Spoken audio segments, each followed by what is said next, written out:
Hi, everyone, and welcome to my presentation on the impact of diversity, equity, and inclusion in the U.S. military, also known as DEI.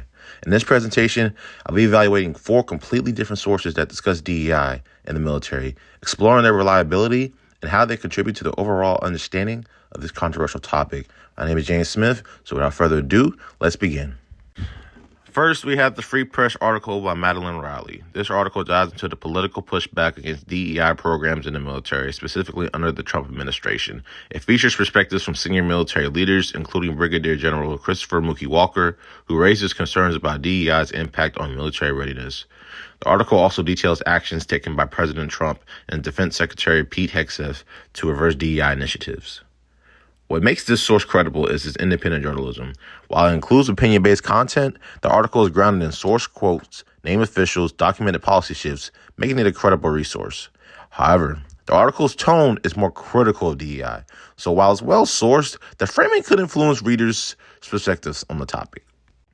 Next, we have an NPR article by Ayanna Archie, which reports on President Trump's executive order eliminating DEI programs in the military.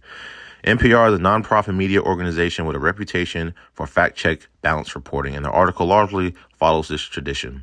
It does a good job of covering the official government side of the issue, citing official documents and statements. However, it focuses more on government statements and lacks first-hand military accounts, which makes it feel less complete in capturing the personal perspectives of the soldiers or the ground-level impact of the DEI programs in real time. But despite this, NPR's editorial standards ensure that it's still credible, providing well-researched and factual reporting. Moving on, we have an article from The New Yorker by Dexter Filkins. This article shifts the focus to the U.S. military recruitment crisis, detailing how DEI initiatives might be affecting enlistment rates.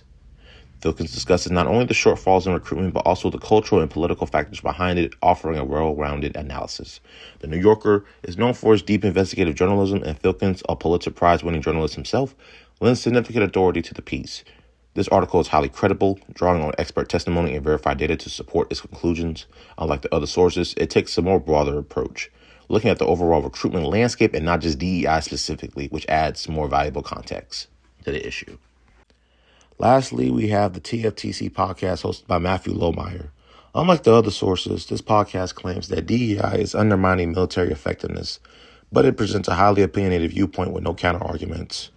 Lohmeyer relies more on personal experience rather than factual data or research, and the platform itself is known for ideological content rather than rigorous analysis. This makes the podcast unreliable because it lacks peer review, verifiable sources, and editorial standards that would make it a credible source. While it presents an argument, the absence of solid evidence and the one-sided nature of the discussion makes it more opinion-based than facts. So to summarize, the most reliable sources in this discussion are the NPR, the Free Press, and the New Yorker articles, all of which provide balanced, well-researched information with credible sources and expert analysis. On the other hand, the TFTC podcast falls into the unreliable category due to its lack of peer-reviewed information and ideological bias. In the debate around DEI in the military, it's essential to evaluate sources for their reliability. A credible source will provide multiple perspectives, cite data, and avoid extreme bias. As we continue to explore DEI's impact, understanding who the source is and whether it's peer-reviewed or not helps us determine how much trust we can place in the information.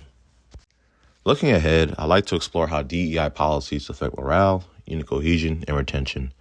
As a military veteran myself, I also want to understand how today's military leadership deals with the elimination of DEI programs occurring in the military today across all branches.